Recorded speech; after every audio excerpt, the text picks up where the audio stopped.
同学们好，下面我们继续学习气血津液理论之血的理论。我们从4个方面来学习，分别是血的概念、血的生成、血的功能和血的循行。首先，我们来学习血的概念。血是循行于脉中富有营养的红色液体样物质，是构成人体和维持人体生命活动的基本的物质之一。血的生成、功能和循行又是怎么样呢？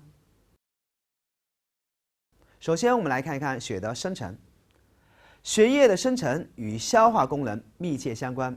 首先，饮食入胃，胃的收纳腐熟将食糜传给小肠，小肠的分清别浊将浊中之浊传向大肠，大肠的传导和造化将糟粕变成粪便排出体外。这个过程是胃气降浊的过程。胃在降浊的同时，脾就把营养物质提取出来，这些营养物质就是水谷精微。通过脾的运化，水谷精微被提取出来，转变成为营气和津液，输布到肺。通过肺的宣发和速降，化赤为血，运送到全身。因此，血的生成与脾胃化生的水谷精微密切相关。其中，营气和津液是血液的组成部分。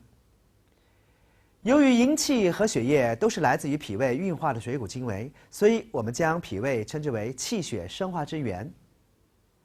血的生成不仅与脾胃的生成有关，同时也与肾精化学有着密切的关系。肾精和肝血它们是母子关系，肾精为母，肝血为子，所以肾精充足可以转化成为肝血。如果脾胃虚弱，那么血液的化生不足，就可以导致为血虚。如果肾精不足，也可以导致肝血不足，最终导致精血亏虚。血液的生成与脾胃和肾精密切相关，其中脾胃化生气血是最主要的生理功能。血的功能就是有营养和滋润全身的功能。血的营养和滋润的功能要跟津液的功能相区别。津液的功能主要是滋润而没有营养的作用，而血是具有营养的红色的液态物质，所以除了滋润的功能，它比津液要多出营养的作用。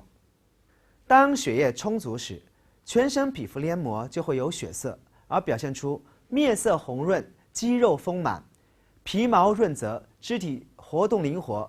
女子的月经正常。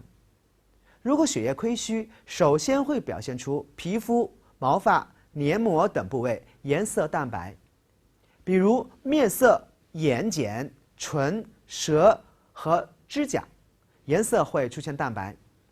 如果血不足不能营养，还会表现出机体失养的症状，比如头部眩晕、心悸多梦、肌肉消瘦、皮肤干枯、毛发不荣、肢体麻木。女子的月经量少或者是经闭等等。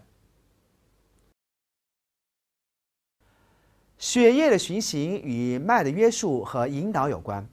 脉为血运行的通道，它约束和促进血液按一定的方向运行。血液的循行还与气的推动和固摄有关。气的推动使血液运行不息。这里的气的推动主要与心气、肺气和肝气密切相关，而且血的正常的运行也离不开气的固摄。气的固摄正常，使血液不至于溢出脉外。这个具有固摄功能的气，主要是指的脾气。由此我们可以看出，血的循行其实是心、肺、肝、脾这4脏共同协同的作用。其中，心主血脉，是指心气可以推动血液运行，是血液运行的基本的动力。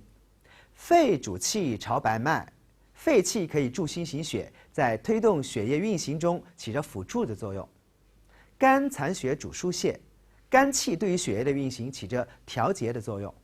脾统血，脾气统摄血液的运行，防止血液溢出脉外，这是脾气的约束功能的体现。所以血的运行是心、肺、肝、脾这4脏共同协同作用的结果。如果这4脏的协同作用出现异常，比如推动出现异常，血液运行太快会导致出血，而运行太慢又会出现淤血。如果脾气不足，约束减弱，血不受约束和固摄，就可能会导致慢性出血症。以上是中医理论血的生成、功能和循行。本节课就讲到这。